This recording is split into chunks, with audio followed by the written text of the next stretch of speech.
film with friends, missing VHS videotape repeating. Hello again.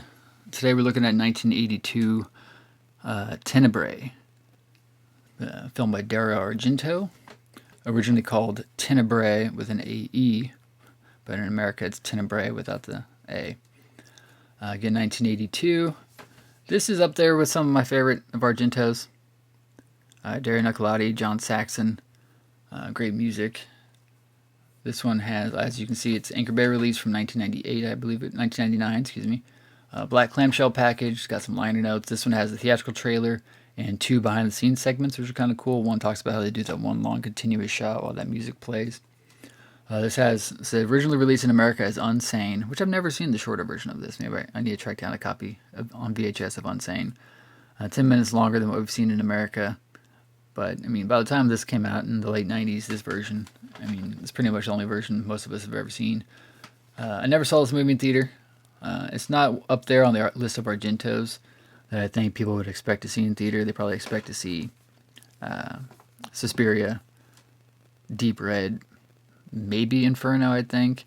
And probably at the lowest of the list would be Phenomena, when somebody like me shows Phenomena, because I love that movie. I like Tenebre a lot. I think it's weird that they call this one Tenebre. They should have saved that for the third of the Mother's trilogy, since you got Suspiria, Mater Suspiriorum, Mater Tenebrarum, and Mater Lacrimarum.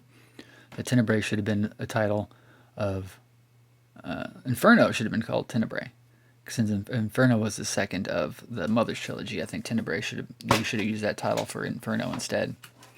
But who am I to say?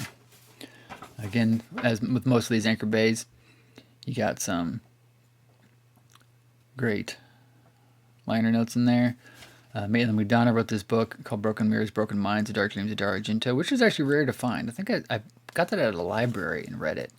But tracking down, this is 20 plus years ago, but trying to track down an actual copy of it is really hard.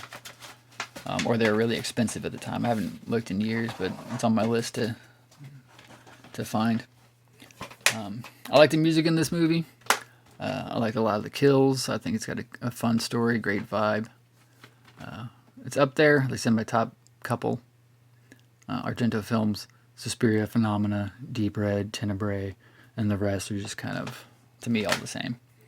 But it's a great clamshell package, again, from the Dario Argento collection, which included Phenomena, Deep Red, Inferno, and then Demons and Demons 2 are kind of Argento / Bava releases. But again, I like this movie a lot. It's another one who, when I hear the music, it just kind of brings me back to my teenage years of just binge watching horror films. It's been a couple years probably since I've seen this one, but I need to sit down and watch it again. Have you guys seen this in theater? 35mm digital. As always, like, comment, share, subscribe, and I'll see you guys on the next one. Peace.